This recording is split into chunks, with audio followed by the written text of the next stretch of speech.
All right, realignment in the house. How's it going, Saagar? Hey, what's up, man? How are you? Good. How are you? How are you, Marshall? Good. Thanks for having us. Thanks for being here. I will read the ad and then we can get going. Let's do it.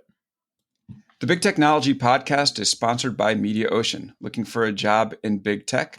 You might want to take a look at MediaOcean. They were just named the #1 place to work in advertising technology by Ad Age. Go to MediaOcean.com/bigtech to learn more about the company and check out their careers hub. MediaOcean is building the mission-critical platform for omnichannel advertising. If that sounds cool, hit up MediaOcean.com/bigtech and browse their job listings. And a big thanks to MediaOcean for supporting the Big Technology Podcast. Okay, let's do this. Hello and welcome to the Big Technology Podcast, a show for cool-headed, nuanced conversation of the tech world and beyond.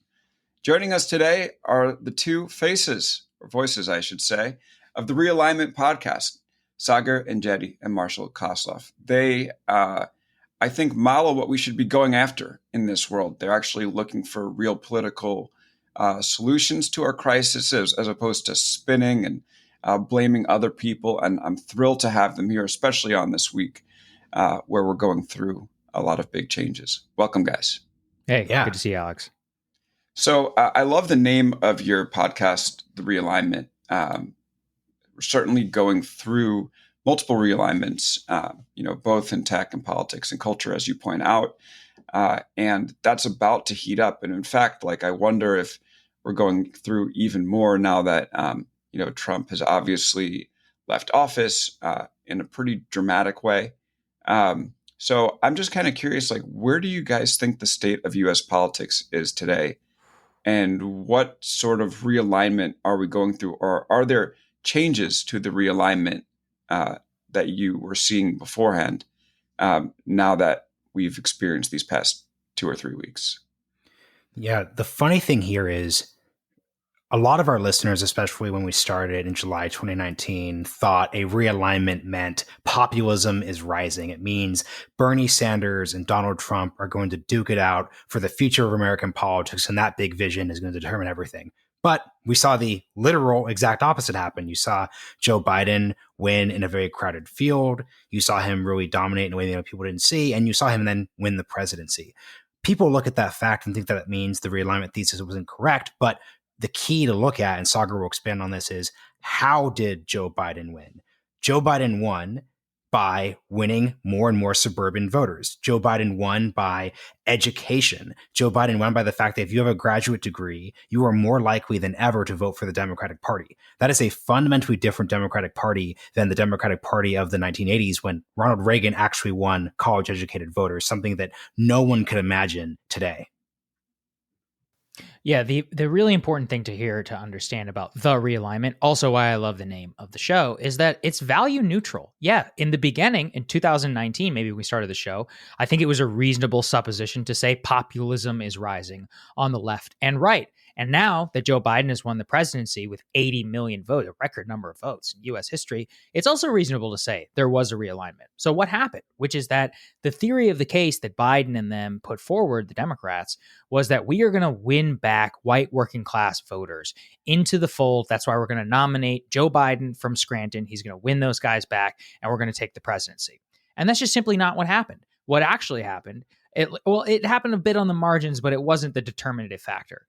The determinative factor was suburban, college-educated whites were largely the people who fled the Republican Party and voted for Joe Biden at the top of the ticket. This is the most fascinating part of this dynamic is Nancy Pelosi and the Democrats in the House lost every single toss-up race. She has one of the narrowest margins, I think, since the 1800s in terms of a House majority.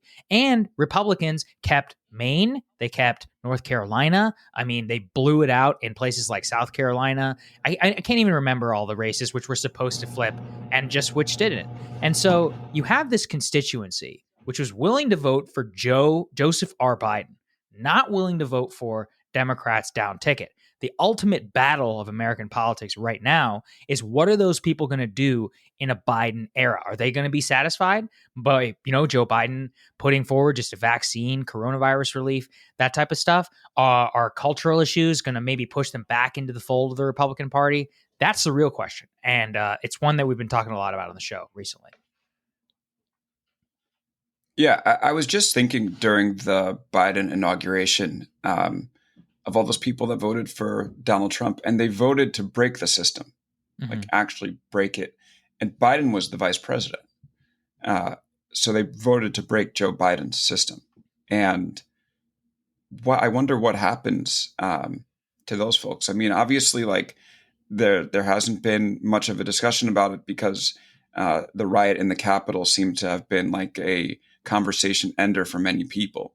But that issue doesn't go away. So what happens there, and how do the parties vie for their affinity, and why has it been so difficult for the Democrats to capture them? Yeah, this is the perennial question because you're getting at a debate. Sorry, you got a bit of a delay. Okay. I think you're we're both lag on a lag. I'm not sure what's going on. Sorry, Alex. You'll have to edit this out. That's okay. Marshall, there's a bit of a lag, but we'll roll with it. Marshall, in general, you take first, then I'll take second. Let's just go off that. So go ahead. Okay, cool. Thanks. Yeah, you're getting to a huge debate that Saagar and I actually have a lot on the show, which is what did 2016 mean? I'm not quite sure it's true that there was this great majority of people who are voting to overthrow the neoliberal post-Cold War order in 2016. Because if that were true, I don't think you would see a resounding Joe Biden victory. I think you had a lot of people who did not like the political system. We've consistently seen since the 1980s, people switch from Reagan to George H.W. Bush to Bill Clinton, back to George W. Bush, then to Barack Obama. So there's this percentage of the country that is dissatisfied with both ends of the political class, and they are always up for grabs. So in 2016, it happened to be that the Democrats nominated someone who represented the exact set of the establishment that group of people wouldn't want to support, and Trump was the person to throw up there. But let's not forget, he did not win by a crazy high number of votes. And that also justifies why in 2020 you saw many people in that swing either stay with Trump or go back to Joe Biden. So it's a complicated picture. Yeah, it's really interesting, Alex, because the way I see it is, I agree, which is that if you had asked me before the 2020 election, I would have been like, this was about a lot more about trade and a lot more about immigration. It was a lot more about a policy case. And that's just not true. I'm I'm man enough to admit it. I was wrong. What it is it's a cultural and affectational backlash against the system, quote unquote. It is largely grievance, which is directed not necessarily at any one thing, but at like stature in life, at the sense that the country's changing, at the sense that they don't recognize where people grew up, etc. And that's why I think that you had a situation where Trump could abandon basically all the stuff that he ran on, policy consensus, and still win 75 million votes. I mean, 10 million more votes than he won last time around, and increase margins within minority communities, despite, a lot of the stuff that we heard in the media. The problem, though, is that he, in many ways, poisoned the well of his own even quote unquote success, despite the fact that he failed pretty miserably as president in order to do much of what he wanted to do, which is that the stop the steal phenomenon and the QAnon and the empowering of that narrative within a decent segment of the Republican Party, about 68%, as far as we know right now, has led to something which I believe is irreconcilable. So, I believe that you have about 15 to 20% of the Republican Party, people like Liz Cheney and people like Mitt Romney and others, who are just like, no, we're done with Trump. We want to impeach. We're totally against this, etc. But that's not a sizable portion. Let's not kid ourselves. But that wing can no longer live with the QAnon stop the steal wing. You see this now with primary challenges being lobbied against Liz Cheney. So I actually believe that Trump, in the way that he handles defeat, actually sowed the destruction of the modern Republican Party. And the only way that I could be wrong about this is if the Democrats, or Biden in particular, does something which can unite the entire right. Because that's the thing, is all parties are coalitions. In many ways, the left was united under the hatred of Trump. And it changed their coalition dramatically. The right was always united for the last 12 years, let's be honest. They hated Obama. That's what the Tea Party and all of that was all about. Under Trump, it was loving Trump because he pissed off the people who loved Obama. Okay, but Biden is not Obama. He's not the same culture warrior. He's a much more affectationally moderate guy. So the question is with that gone, the boogeyman, so to speak, what are they going to do? And look, I mean, don't underestimate the ability of many Democrats to screw that up. It's very possible. I just think it's much less likely in the next couple of years.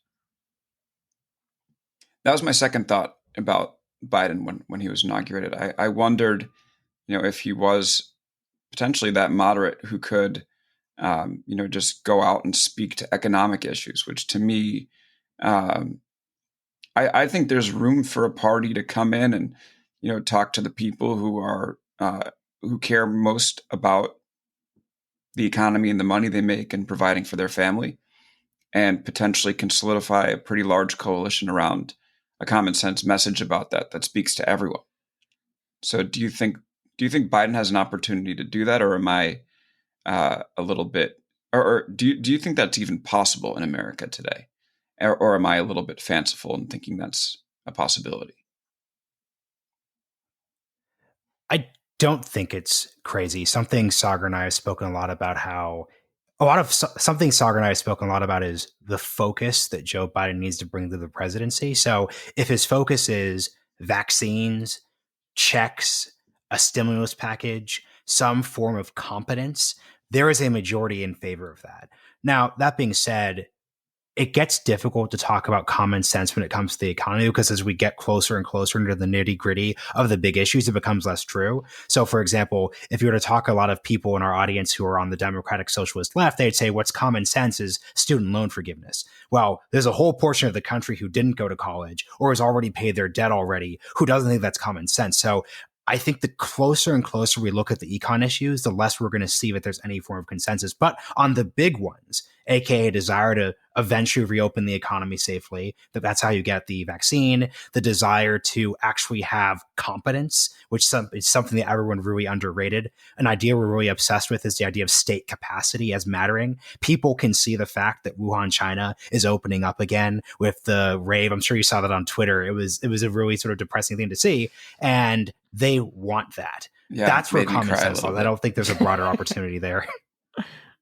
Yeah, that's right. Look, it breaks down whenever you look at some stuff, but on the top line level, there are universal options which cut through. I believe that the way out of the culture war, and I believe the culture war rules our politics today, is great policy, which is in the 75 or 80 percentile of support. So, what's something I mean by that? Put a vaccine in my parents' arm. That's something that happened, in Texas before it happened in other places. Governor Greg Abbott, I have a lot of disagreements with the guy. Honestly, I am going to be looking at him very differently for the rest of my life because of this one decision. Materially impacted me and my family. That's how a lot of people think.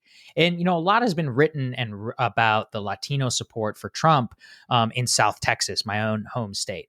And look, go read the articles. They asked them, they said, why did you vote for Trump? And it's not that they were Hillary voters and then Trump voters. It's that they were not voters. And then they came out huge numbers for Trump relative to the previous election. What happened? They were like, look, I got a check with the man's name on it, and that meant a lot to me and my family. That's the type of thing which can cut through so much. It can cut through immigration. It can cut through abortion. It can cut through guns. Nothing really in America cuts through that stuff, except for when you're down and out, like right now. What helps you? Money in your bank, a vaccine in your arm. This is why I think Biden has the opportunity to be the most popular president of my lifetime, excepting George W. Bush post 9/11, as in like not in a rally around the flag moment. He's inherited this divisive crisis. If he can actually do 100 million vaccines in 100 days and pass $2,000 checks, which you get with Biden's name on it, I think it would be dramatically popular. And I think if I was him, that's what I would be doing all day long, is focusing on that goal. Saagar, you also mentioned that you think the Republican Party is going to break. I think we should focus on that for a minute. And this all matters in terms of the direction that the technology industry is going. We are called the Big Technology Podcast, but right now, technology and politics are pretty interlinked, and we'll get to that soon. But I'm curious what you think is going to happen if the party breaks. And, just kind of a follow-up to that. Do you think Trumpism is diminished in any way? I mean, now that it sort of ended with the riot at the Capitol, which some people must have supported, but I'd imagine a large number didn't. The storm never came for QAnon. And he talked about, for months how the election was rigged and stolen, and it was proven not to be the case, and he had to walk out of the White House. So I just want to toss that all over to you, and then Marshall, you can riff on it afterwards. But I'm curious what you think there. It's a great question, Alex. And yes, I do think the party is on. I'm not saying that it's immediately going to go the way of the Whigs, but I'm saying that directionally and functionally, that's essentially what matters. And the reason, okay, let's talk about tech, right? Which is the reason why it matters for tech, which is that we had a guest on our podcast recently named Michael Lind, and he made a very profound point, which I think all conservatives need to reckon with, which is that the only debate in America which matters today is the debate between the center left and the progressive left, aka like what the intra-democratic coalition says. And this is obvious for a variety of examples. Marshall has a great point about Pornhub, which I'll let him expand on, which really does make the point. But before we get to that, the reason why I think that it all matters, quote unquote, is because if you're trying to understand where political pressure and elsewhere is going to come to bear, the right is not fundamentally serious about governing. They might win elections in the future. It's very possible. Look, some culture war issue is going to come up, and the Fox effect and all that is going to ramp up, and they might win control of the Senate. They might win control of the House, and they might even win the presidency again. It's very possible with the current coalition.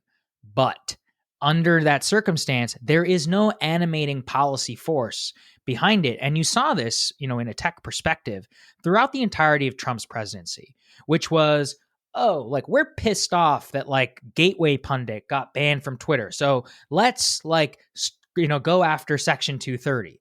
And you're like, you don't want to go after Section 230. That's not, you just want to punish your enemies. This has nothing to do actually with the policy or with anything. And at the end of the day, what happened? Or they're like, oh, well, China's, infiltrating our markets and TikTok and all that. All true. 100%. I was for the TikTok ban. But guess what? On the day that Joe Biden inaugurated president, TikTok's still available on the Apple iPhone because the Trump administration is incompetent. And I think that is just a feature, not a bug, of Trump. The presidency, I think it is a feature of the entire Republican Party, which is unserious about governance. I'll let Marshall expand more. Wait, hold on. Before Marshall goes, what happens to the Republican Party then? Yeah. Oh, sorry. Okay. What happens to the Republican Party? Look, they will find a way in order to remain coalesced. Like right now, everybody's coalesced around Biden's illegal immigration orders that just came forward in terms of the legislation that he's passing. They'll say it's he campaigned on unity and this is something he's passing. So like I said, they will still win some elections. But I think that if Biden governs the way that I think he's going to win, they will become rulers of an increasingly small kingdom. So I was on Megyn Kelly's podcast recently. She was like, is Trump going to be the kingmaker? And I'm like, yeah, he's going to be the kingmaker of a tiny kingdom, which is that you have about 39% of the American population, right? And in a deep red Georgia and primary system, which is low turnout and which is base driven anyway, you're going to have the incentive in order to go along with Trump and stop the steal. I believe that stop the steal is now the litmus test for the modern Republican candidate. But the problem, as you find out in Georgia, is you can do that. You can get the Trump people behind you, but you're not going to win a statewide election. And so I think that is the modern trajectory of the party, an increasingly shrinking minority party oriented around grievance. But don't underestimate the power of grievance. It can actually be very powerful in the future. So the former centrist Republicans then go over to the Democrats. Yes, which is already basically what happened. And that's the realignment. That's the point. The realignment is former country club Republicans no longer vote because it's not the party of George H.W. Bush anymore. They vote along with their other college and graduate school educated peers for the Democratic Party, which is a huge problem if you are on the Bernie left, because your whole underlying theory no longer makes any sense. But I want to pick up first with the what happens with the Republican Party point, which is the Republican Party is going to continue to win elections. The reality, Saagar, you hit this, Trump won more votes than he won last time. Trump himself is not repudiated in the party. What is done, however, is the Republican Party largely as a governing force capable of implementing its vision for the world. The Democrats are, so let's take Section 230, something Saagar talked about. The Democratic Party is capable of passing legislation, having a comprehensive approach to Section 230 that all of the different wings of the party will largely agree with. Senator Ron Wyden from my home state of Oregon and Bernie Sanders will probably fundamentally agree on Section 230 reform, which places more impetus on tech companies to moderate their platforms more severely. At the same time, though, when Republicans were in power, it is just not true that there ever was a comprehensive conception of what moderation, Section 230, or anything of the like would actually look like. There was just a lot of misinformation about platforms and publishers and a lot of fake kabuki theater hearings that were more about getting points with the base back home than actually implementing change. That's the culture war dynamic. On a broader level, I want to bring up the Pornhub example that Saagar was pointing about, which is obviously a click for a lot of people. The key thing there is that for years, Republicans, especially social conservatives, focused on Pornhub as a company. It's really bad. We don't like porn. There are all these nefarious actions going on in it, and basically nothing mattered. There were obviously activists, some of who were on the left, some of who were on the right, who were advocating against the platform. But it wasn't until Nick Kristof at the New York Times said something that you actually had something happen around that dynamic. So that is Marshall, you dropped off for a second. So do you want to start again with this? Yeah, it's weird. He was fine with me. Yeah, go ahead, Mark. Start at the top of Pornhub. Yeah, so I'll just go to the Pornhub example that Saagar brought up, which illustrates every single dynamic that we're talking about here and applies to tech companies in general. For years, you've seen socially conservative politicians, socially conservative organizations, etc., bemoan Pornhub and its various, in many ways, really terrible behaviors around minors on the platform, safety, etc. There are activists on the left and on the right who worked on this issue. However, all of that activism and talk by conservative organizations and by conservative politicians led to nothing. It's not the threat of hearings that causes change. It's not the threat of picketings that causes change.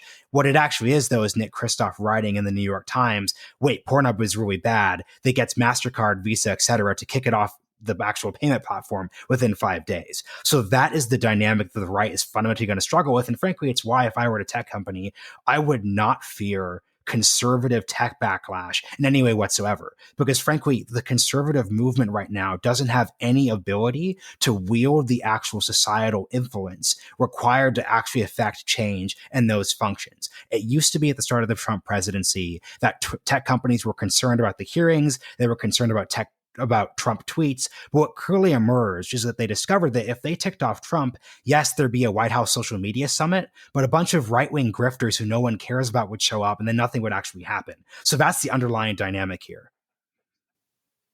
Mm-hmm. That's fascinating. I mean, correct me if I'm wrong, but you guys, tend to have like more conservative beliefs. So how do you feel about what's happened? I mean, look, Alex, I've said this before too, which is like in terms of conservative beliefs. Yeah, I mean, that's definitely where I am more on the spectrum.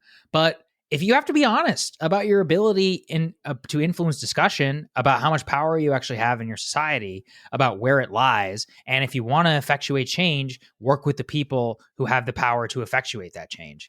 And this is something that I pointed out, and people were very angry with me. There's a lot of social conservatives who make a lot of money conning conning their supporters and their email lists and others, being like, we're sticking it to porn. I was like, no, you're not. That's the truth. Nick Kristof is the one who stuck it to Pornhub. All he did really was aggregate the work that they've been pointing out for 10 years. But the point is you don't matter. So you should ask that question. Why don't I matter? Should I keep giving money to the same organizations which tell me that they're making a difference when they're not? And so the way I look at it is, yes, I can believe whatever I want, but what I actually care about is getting something done. And that's just not something the right is interested in right now.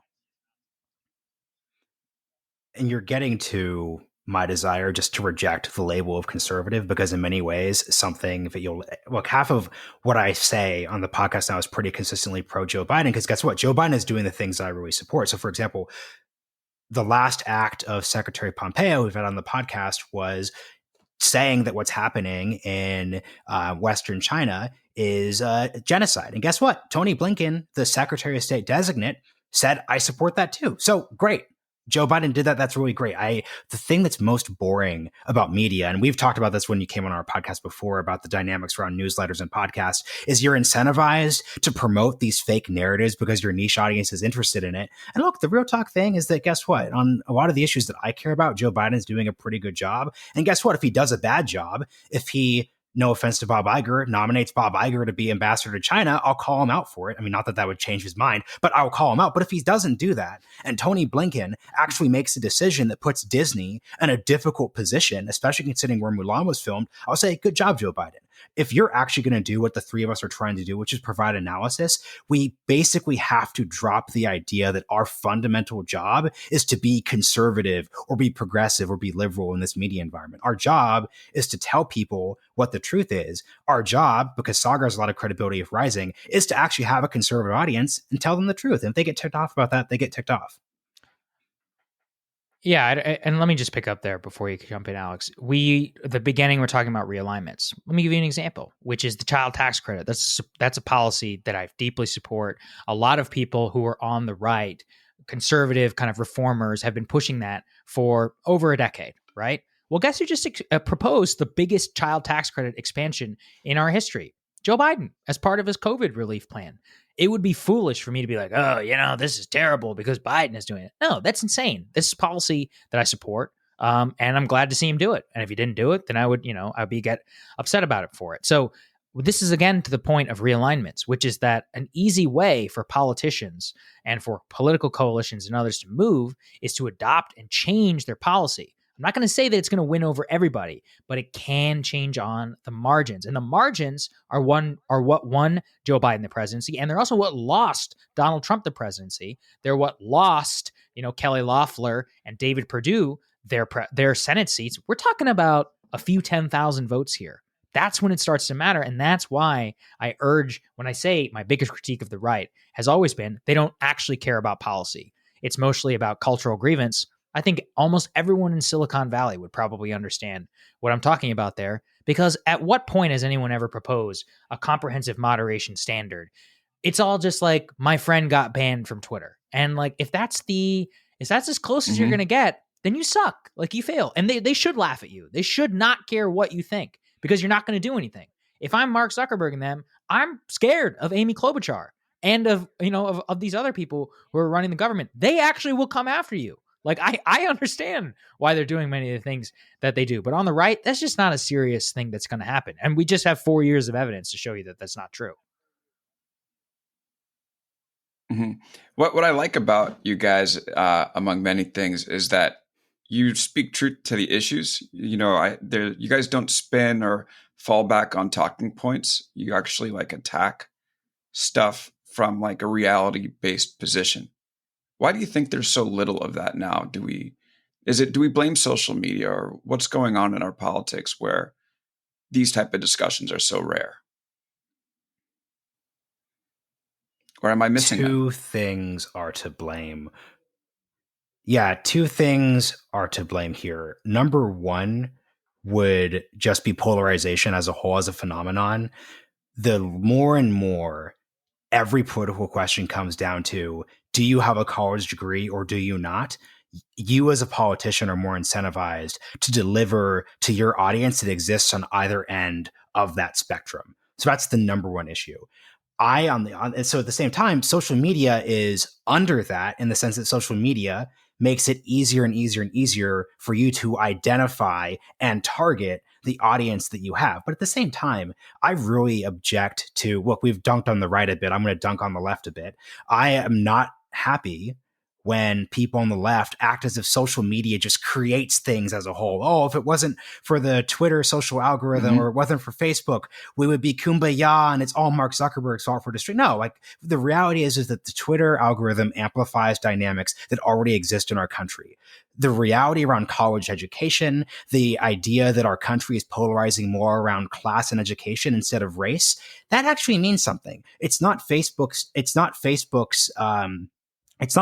fault that in a state like California, where you're living right now, the state actually did not pass an affirmative action bill despite being a strongly blue state. That's the underlying dynamic there. But here's what I do think is to blame for the lack of truth telling in media right now, which is the internet. So that's a little different from critiquing social media, because the internet and the models of what we're doing, like think of your Substack, like you're not monetizing it now with a subscription, but the easiest way for you to monetize with a subscription would be to say, look, I've got, let's say, my 10,000 readers. I need 1,000 of them to pay me $10 a month. What you would obviously do is deliver niche specific content to that audience that would make it so that you do not have to speak to an actual middle. It would be very hard for Saagar and I to monetize or build the podcast by doing the balls and strike position. So it requires a bit of strength on our part not to do that. And it's very distressing to see people both on the left and the right give very poor analysis. It's basically structured on this short term, we just want to look really great. But you know what I would say at the same time, though, is that's also where there's a lot of opportunity, and why I think I'm excited for all three of us to build our platforms, because it's a short-term value destroying decision to just serve everyone their clicks and their hot takes. It is a bad decision for you to be one of these people who is a former leftist, quote unquote, who goes on social media, becomes very pro-Trump, and then all of a sudden starts supporting Stop the Steal. Guess what you've done to your audience in 3 years? They're going to wake up and realize you're a liar. The same way that the people, I'm sure you all have seen that QAnon forum on Reddit where it's all the people who are hyperventilating over discovering that QAnon isn't fake. And the people who lied to them, I'm sure they got a huge, huge boost and got all this grifty money in 2019, but now they're totally done. And that's the dynamic. Yeah, I believe in karma whenever it comes to these things. It would be easy in the short term to lie to people and say, look, it's the easiest thing in the world in order to make money on the right is in order to just like be like, the left sucks. Look at the left, blah, blah. It's so boring. Also, Marshall and I could make oceans of money, or it could have 2 years ago been like, he's black and I'm Indian, and here's why we support Trump. Like, literally, we're looking at a Patreon in the high six figures, right? With a bunch of like boomers in the Midwest who are like, by donating $10 to this, I feel like I'm not racist. Look, that is all very easy to do. But look, we're on a tech podcast. You want to build a podcast or a show or media which can survive as a business throughout the ages. That's not something that you can do. Look at actually successful media companies which have survived turmoil within business and payments, because I think we all know, I'm not going to say subscription fatigue is a thing. I don't necessarily think that is true. But at some point, something's going to get figured out here. But the second thing is that look at like the New York Times, Fox, MSNBC, and others. Easy to dunk on all four, and CNN. It's easy to dunk on all four. They're also tremendously successful today. Even with the ratings going lower, they're actually making more money than ever on cable. Okay, so they figured out a way in order to keep their medium survivable throughout this. And every single time when it comes down to it, I really believe this in terms of niche audiences, is when you lie, you will pay a price. Look at Fox right now. They're number 3 in the ratings because they indulged Stop the Steal, but then they weren't willing to go all in, and now they're screwed. They literally have no idea what to do. They're like firing half of their staff. MSNBC had the same problem. Rachel Maddow lost 500,000 viewers in a single night after the Mueller report came out because people were like, oh, wait, like she's just been feeding us complete lies about Russiagate. This always happens. I think the same thing is going to happen for a lot of, let's just say it. Like, I think a lot of these former leftists on YouTube, yeah, I hope the traffic was good and I hope you're saving, because I'm from Texas. We're very familiar with like the oil workers. Like in the boom times, they save a lot of money because sometimes in Midland, you ain't working for 2 or 3 years until the price comes back. And that's exactly what I think this is happening. It's like a boom bust cycle of grifting. And so I think that if you want to build a steady environment, yes, will we lose some people on the margins? 100%. Guarantee you it's already happened. People get mad at me all the time. But this is one of the things I love about my other show, Rising, which is that when you're truly right-left, and I mean that in terms of the makeup of the audience, you can piss off half every day. One half, they're pissed. It's okay. The other half is cool with it. You piss off the other half, and this one's cool with it. And by and large, there will be a core group of people who say, you know what? I like that they call it. Sometimes I don't agree, but I'm going to keep watching. And I think that is the core value proposition, basically, of our show whenever it comes to, bigger analysis that we do and the work that we do over there. And I think, success on both platforms probably bears that out in terms of a business decision to keep going. Yeah, I've been meaning to toss to break, but the conversation's so engaging. So screw the break for a minute. Last question of this side. Why didn't populism work the way that you guys anticipated? We talked about that at the beginning, but I'd like to close that loop before we move to more tech subjects. That's the big debate. What's frustrating about this question is there's a bad faith version of the question and you're not asking it. And then there's a good faith version of the question. And I've been stuck on both sides of this question. So this really comes back to where we started the conversation, which is what did Donald Trump's election mean in 2016? The thing I think of when I saw Donald Trump's election was, wow, Donald Trump, this seems so silly to say, but racism aside, had some very interesting things to say when it came to the primary campaign. Campaigned against the Iraq War, exposed the fact that a huge portion of the Republican Party's base, now that they were out of the post 9/11 era, had no interest in the neoconservative, democracy-promoting vision of the Bush years. Huge development for America and the world. 2, he campaigned on not cutting Social Security, which was another huge thing that was very important during the Bush years. During his looser moments, he said things like, yeah, I'm actually totally fine raising taxes on the rich. They don't vote for Republicans anyways. That's the underlying dynamic too. So you look at that and you think about it purely intellectually, and you're thinking, holy crap, he could actually affect a complete realignment of American politics.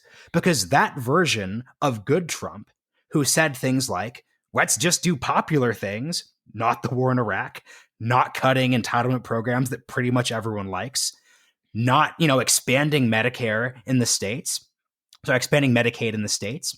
That's a Republican Party that could actually win elections, because the key thing about the pre-Trump party is Republicans lost the popular vote in, at that point, 7 out of the last 8 elections. So you have a huge problem. Now, I gave the positive vision, which I think entranced a lot of good faith people. Even look at how things actually implement. And when it actually implements, you don't actually have President Trump focus on increasing taxes or even keeping taxes stable. He does a tax cut. Instead of saying, hey, we're not going to go after entitlement programs that people actually like, the first thing he does is try to cut Obamacare. Instead of saying, hey, let's pass an infrastructure package.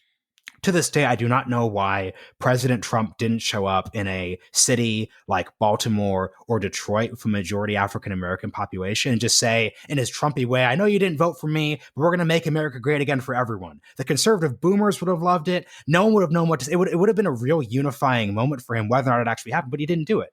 Because then you had the travel ban, you had Charlottesville, and it does just bring to question, is there a good faith version of populism which doesn't descend into honestly like white identity politics, grievance, and those culture war issues? It's a great question, Alex. And look, I've thought a lot about it. And why did it fail? It's because of what some dynamic. Michael Lind, who's like kind of our North Star, he wrote this book called The New Class War. And he said it's actually pretty clear. Most populists are grifters. And that's basically what happened. Why didn't Trump go to Detroit and declare an infrastructure package? Because it's easier to sit at the Oval Office and tweet about Joe Scarborough's missing or dead intern, right? Or to solve the case of like Mika's facelift, or to call Stormy Daniels horse face. I can go on, and I was a White House correspondent, so I had to suffer through all of this. There's a long list of insults. There's a long list of just it's just pointless. But see, the key there is insulting the opposition in favor of a positive like program. I'm actually cool with that, as long as you're actually trying to do something. But that's not what any of this is about. It was literally outside the political realm for no other reason than except to protect his ego. I think it's pretty perfect that Trump's very last act as president was pardoning Judge Janine's ex-husband for tax fraud. And his previous act of that was rescinding the executive order that he had signed in his first days of his administration, banning lobbying of his aides for the previous 5 years. So yeah, like, what did it devolve to? Into grifting of an unserious person. But, and this is where I want to present the positive case. And my friend Michael Brennan Dougherty over at National Review recently pointed this out. Trump was a grifter, no question.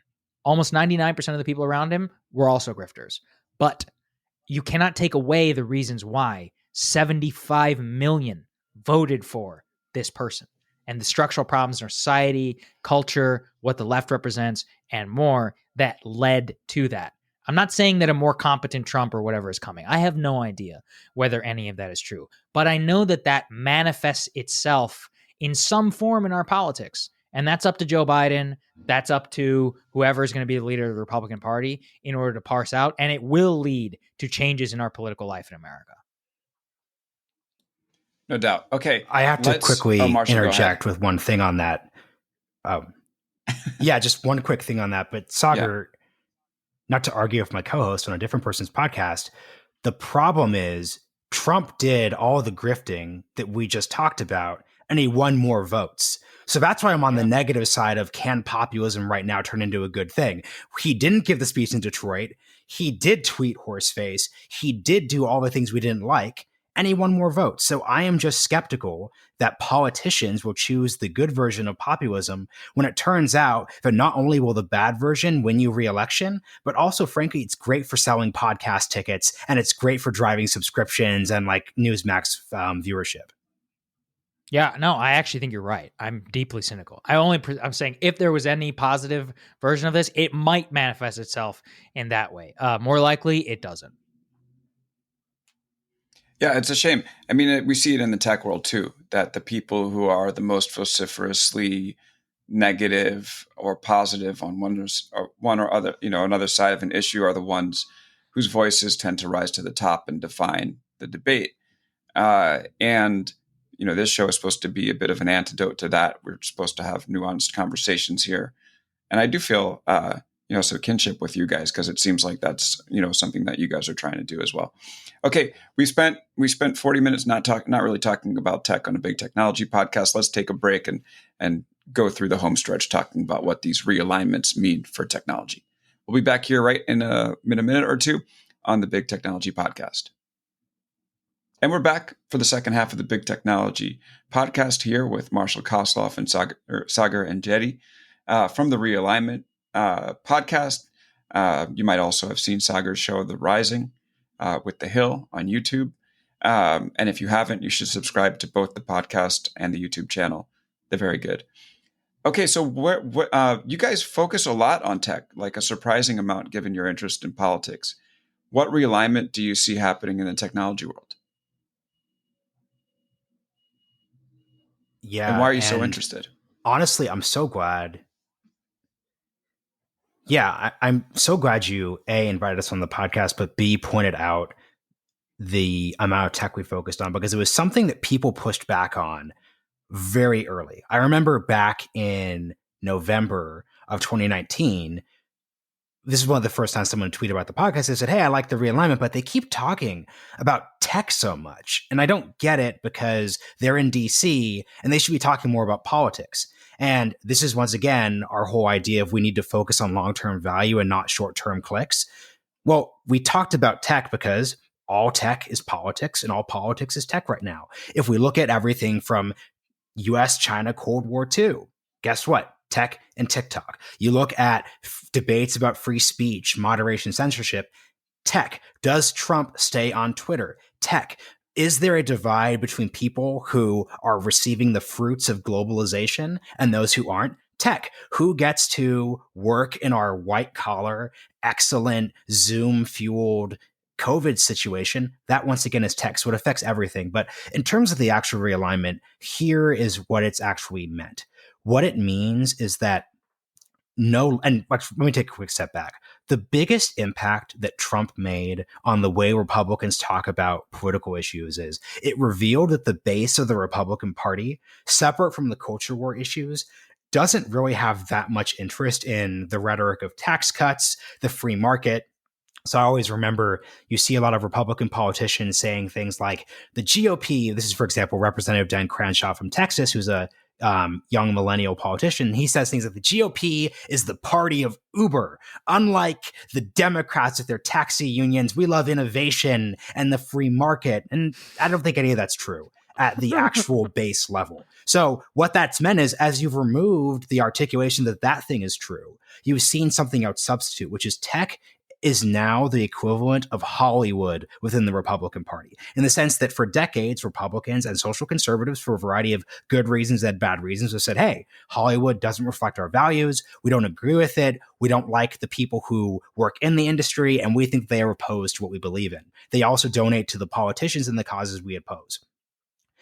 But at the same time, no one actually does anything because there's nothing that can be done, because the issue of Hollywood is people who live in LA and work at Netflix are not social conservatives. So obviously there's going to be a disagreement, and there's no law you could pass. Conservatives are not going to support an affirmative action bill forcing Netflix to hire 50-50 left-right. Well, tech is now the same thing. So because you no longer have the adoration of the market and the adoration of innovation, all you have is the true fact that despite all the debate about politics and antitrust in Section 230, everything on the right comes down to the fact that even if you broke up Amazon, for example, let's say you hate what Amazon with AWS did to Parler. If you broke up Amazon into 6 different companies, AT&T style from the 1980s, all 6 of those companies would also not serve Parler. A startup created out of YC out of Stanford would also not host Parler. So the objection people on the right actually have isn't even policy. It's not the decisions executives are making. It's just the fact that a certain part of the country that is realigning away from their political beliefs has control over these institutions.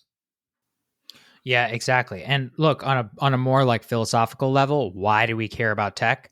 Because Marshall and I realized very early on, if you care about politics, what you actually care about is the study of power.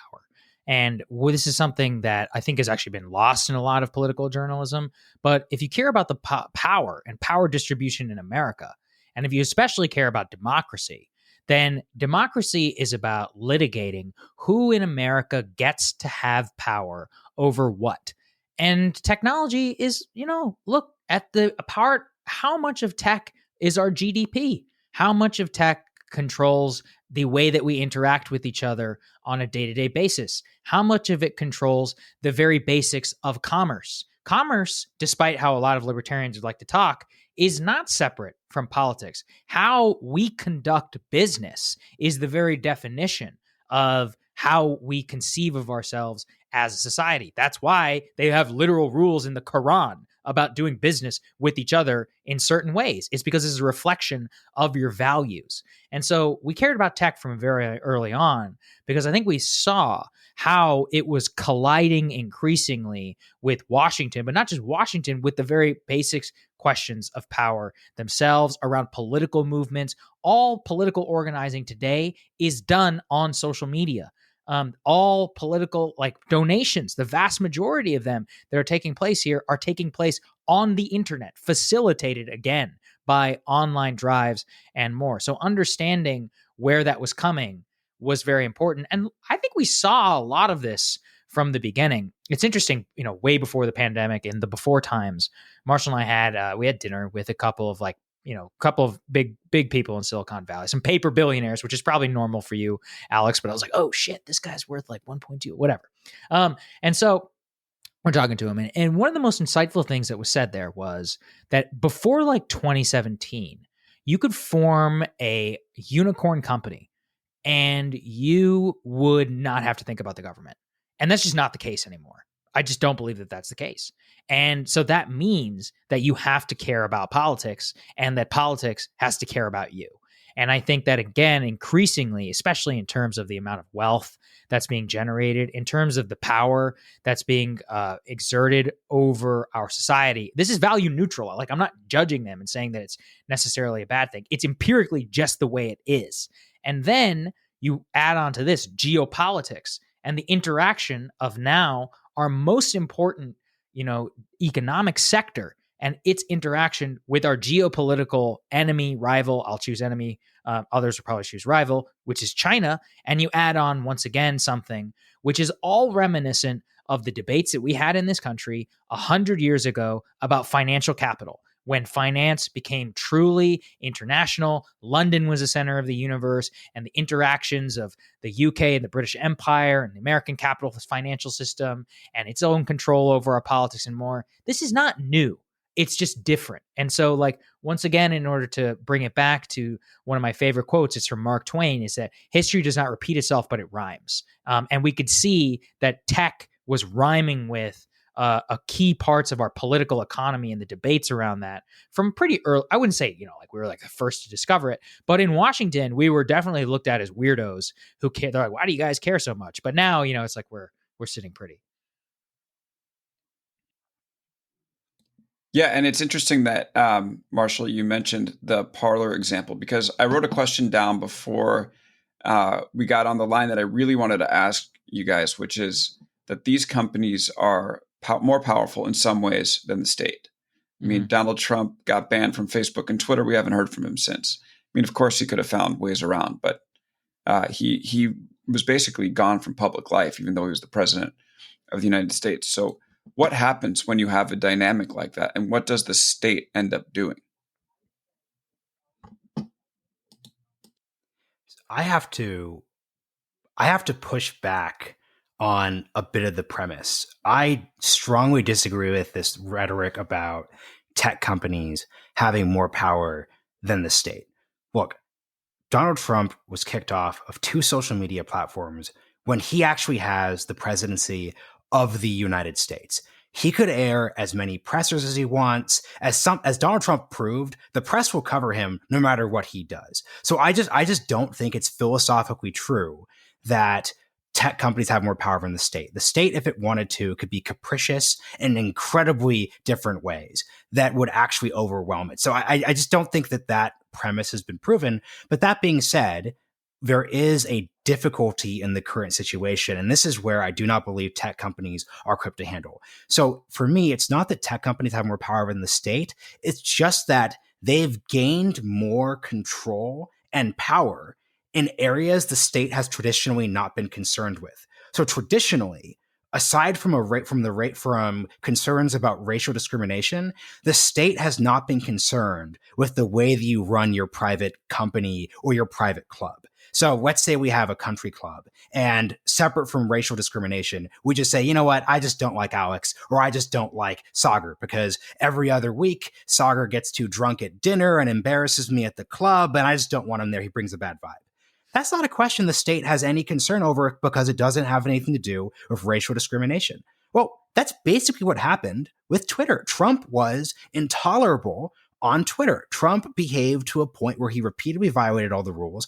I think Twitter was correct to basically keep him on the platform until he had been democratically repudiated. I know Mark and Jack are getting a lot of crap for this, but no, I think it would have been a terrible decision to take him off the platform before he lost re-election. That would have not been a good thing for American society. But that being said, he broke the rules. So once again, that's not that they have more power than the state. It's just that a question the state has not concerned itself with, which is moderation, who gets to be a part of what, has now taken on greater importance. And the bigger concern I have, and I know Saagar could follow up on this, is I feel as if a huge issue driving this problem is that Twitter and Facebook have the exact wrong enemies to produce the optimal outcome. When what you're doing is banning QAnon folks and Alex Jones and Donald Trump as he's literally instigating violence, you have no one's going to actually question you. Every single critic of Facebook is like, oh yeah, you know what? That was the right decision. Good job. Good job, Mark. You finally got it right for once. I would much rather we had a situation where, frankly, I want to see someone on the center left who matters. I'm not to sound callous when I say this. I want a situation where a Black Lives Matter activist who has a lot of sympathy in the institutions in our society maybe gets deplatformed, and there's actual backlash that matters for Twitter. I want Twitter to actually have to sit down and say, wow, this backlash on this decision, because we made it on the fly, because we didn't think beforehand, was so bad that we have to make sure this never happens again. When Twitter took Hunter Biden when Twitter banned the New York Post story over Hunter Biden, everyone largely agreed that was a huge mistake. You go to the Atlantic, you go to the New York Times, and you'll find a critical consensus that was the wrong decision.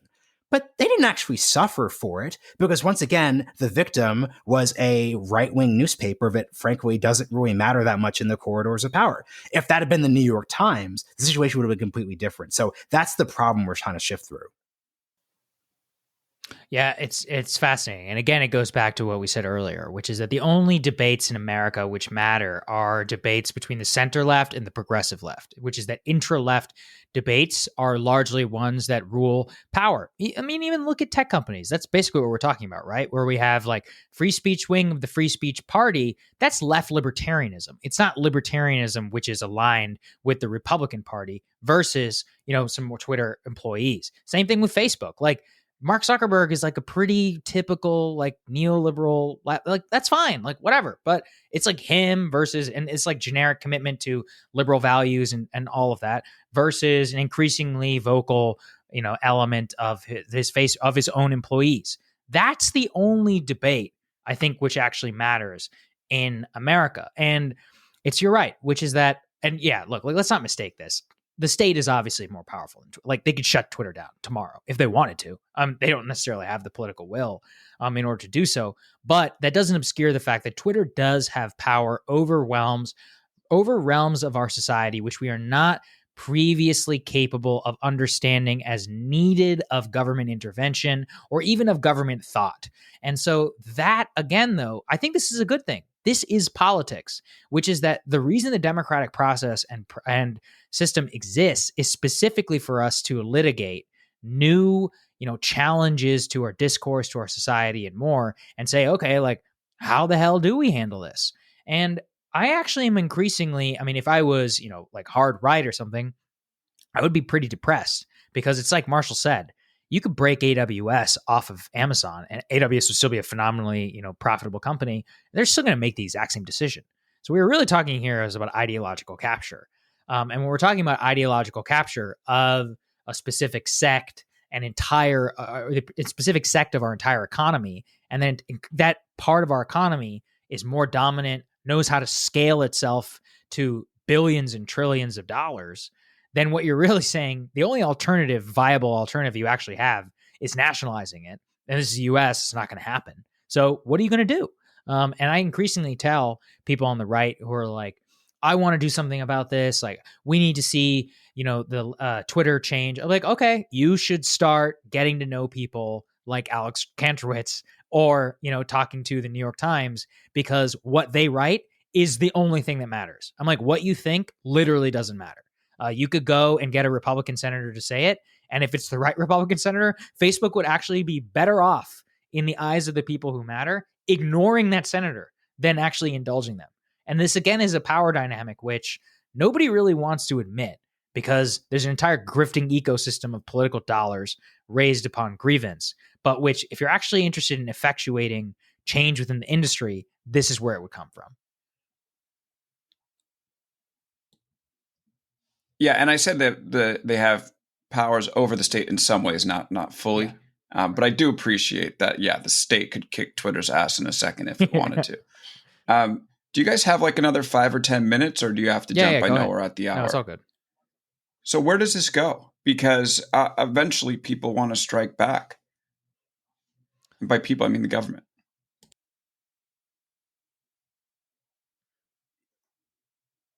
So this is the thing that's interesting, which is we're eventually, I'm more and more obsessed with Antonio Garcia Martinez and Jeff Jarvis's invocation of the Gutenberg era and the 30 Years' War as being the framework to understand our moment. So the printing press happens. The print in the 1400s, you get the printing press, you get the Bible distributed more, literacy goes up. That literacy leads to debate and contestation with the Catholic Church. You then see horrific warfare that leads to millions and millions of death, huge percentages of the population in countries such as Germany dying away, the collapse of the Holy Roman Empire, all this terrible stuff. And it eventually culminates in 1648 with the Treaty of Westphalia, which is a new consensus around the nature of the nation state and the limiting of the power of the Catholic Church.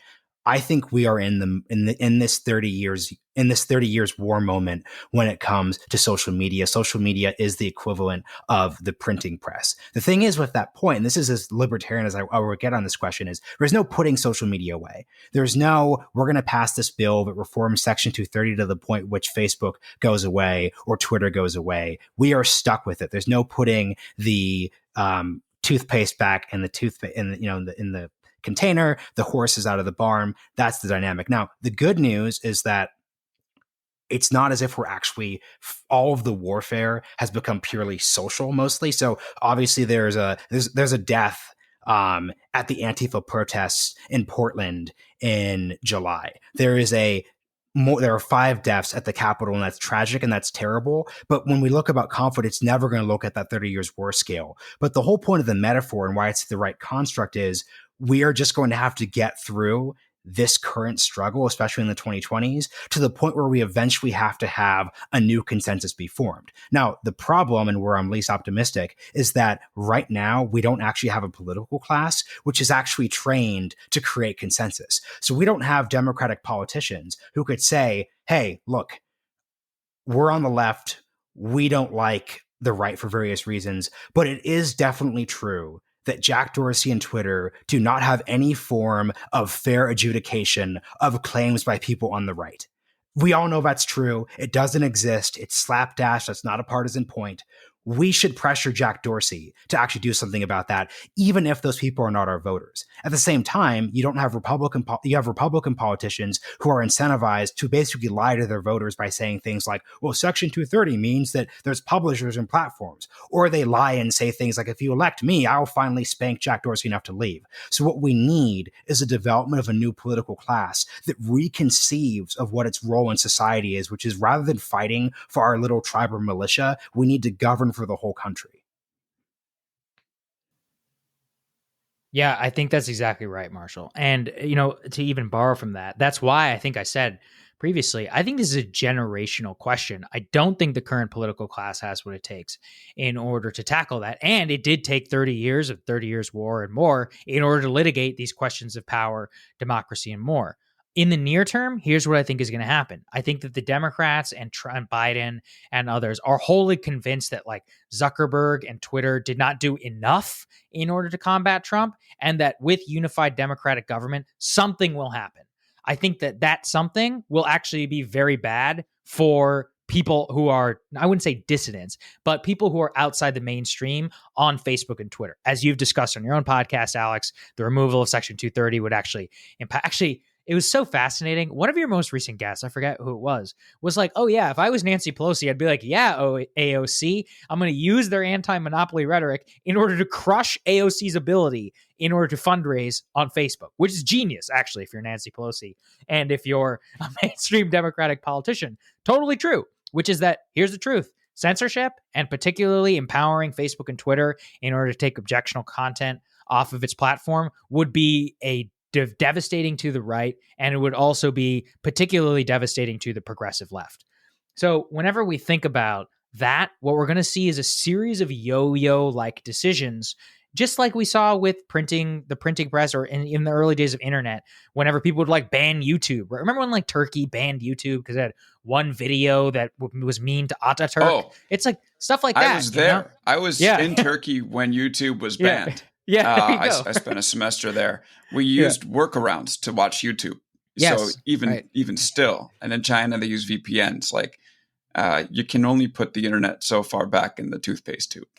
Exactly, though, and that's my point, which is that you're going to see a series of decisions in American politics over the next 30 years, which are just going to create more backlashes. So I think the mainstream left, right now they hold real power in America.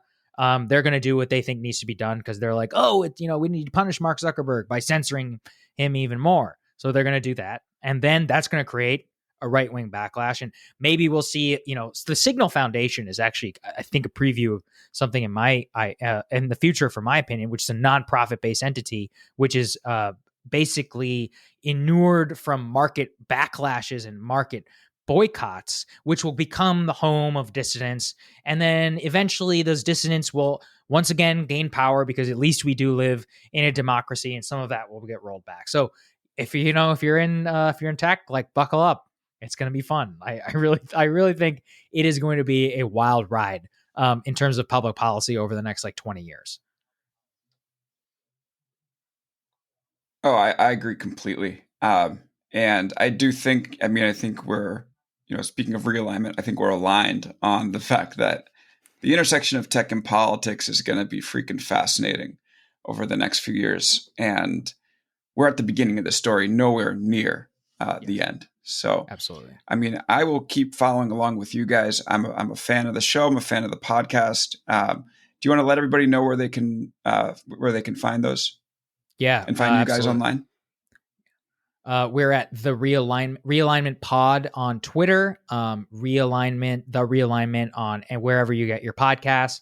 And we have a Substack, weekly Substack, where we give out transcripts and listener feedback and more at therealignment.substack.com. And what am I missing, Marshall? And the Realignment on YouTube. There we go. Yeah, and you can find Saagar at eSaagar and me at MA Kosloff on Twitter. Yeah, and when you go over there, folks, make sure to give them a 5-star review on their iTunes. And likewise, give this guy a 5-star review. Give him a 5-star review and write him a 5-star rating, because it really helps him in the algorithm. It's true. It's all about those big tech algorithms. Well, I appreciate it. At the end of the Capitol riot, Mitt Romney came up and said the way that you respect people is not by playing into their fantasies, but by telling them the truth. And I think that you guys are a standout example of folks who will tell people the truth, even when it's unpopular. We may not agree on all the policies, but I think discussions like this are super productive, and I appreciate what you guys are doing. So absolutely, it's a thrill to have you on. Would love to have you back at some time soon. And I really love the discussions about tech on your show. I learned a ton from them. So thanks, you. Thanks, man. Anytime. Well, to everybody listening, if it's your first time listening, would love it if you could subscribe. We have a new episode every week. If you're a longtime subscriber, as Saagar mentioned, a 5-star review or even a review goes a long way. So if you'd be willing to do that, that would be great. I want to thank the folks at Red Circle for hosting and selling ads on the show, and Nate Kawatney for editing and mastering this thing. It's not an easy task. And that will do it for us this week. We'll be back next week with another episode. It will be a recording of my conversation with Glenn Greenwald for a story we just published on 1-0. So stand by for that. Thanks again for listening, and we will see you next week.